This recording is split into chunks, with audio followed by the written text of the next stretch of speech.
The party has spent the lion's share of Trump's presidency rolling out and road testing different policy ideas, but in their desire to appear more issue-oriented, leading Democrats have mostly put off deciding. The best way for candidates to attack Trump without being sucked into the vortex that he has created and sustained since announcing his upstart 2016 bid nearly 3 years ago. The problem is not unique to Democrats. Over a dozen seasoned Republicans tried, in just as many ways or more, to cut down Trump during the 2016 primary and all lost in spectacular fashion. Those worries have been exacerbated during Trump's presidency by pressure from a sizable chunk of the party base, especially eager to back candidates who can match the president's fire with fire. But in her speech at a conference organized by the liberal organization Center for American Progress on Tuesday, Sen. Elizabeth Warren, a darling of the progressive left and potential 2020 primary candidate, warned against focusing too directly on the man in the White House and not enough on the circumstances that placed him there. This crisis did not begin when Donald Trump took office, Warren said.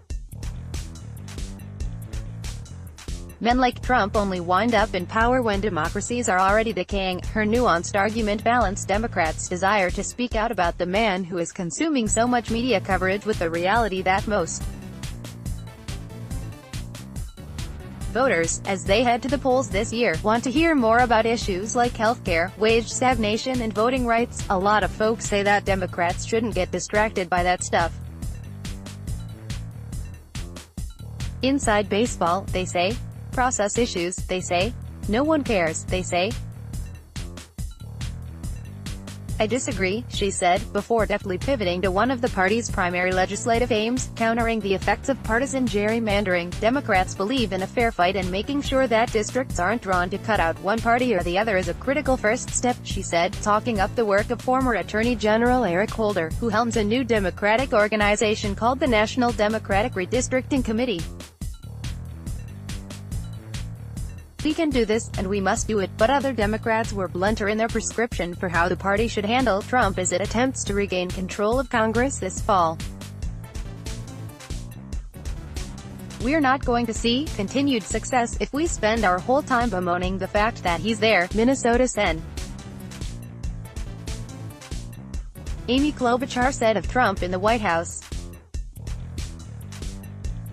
He's there.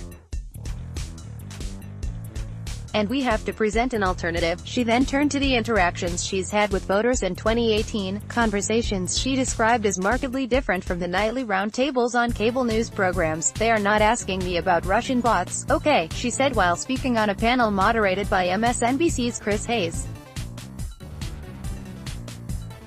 They're asking me about soybean exports, she added. They don't want to hear about Donald Trump every single minute, like Klobuchar. Democratic Governors Association head Jay Inslee argued to CNN that Democrats should let the Trump circus play out on its own, without much help from Democrats seeking office. I would say that Donald Trump has destroyed his own credibility.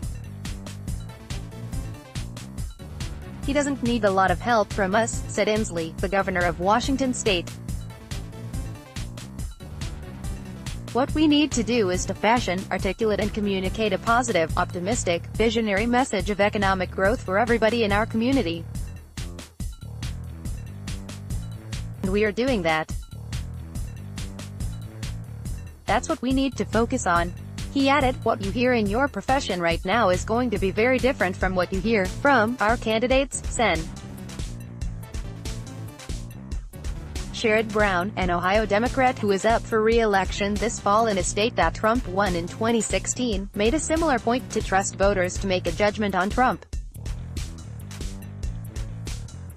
Without harping on his daily controversies constantly, I think workers in my state in many ways know that this president is not on their side, although he has talked a good game, she said.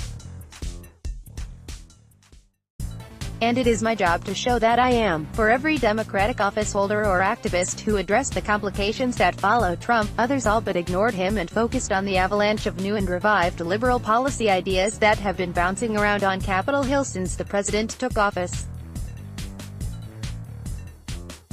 Senator Cory Booker of New Jersey talked up his federal jobs guarantee proposal.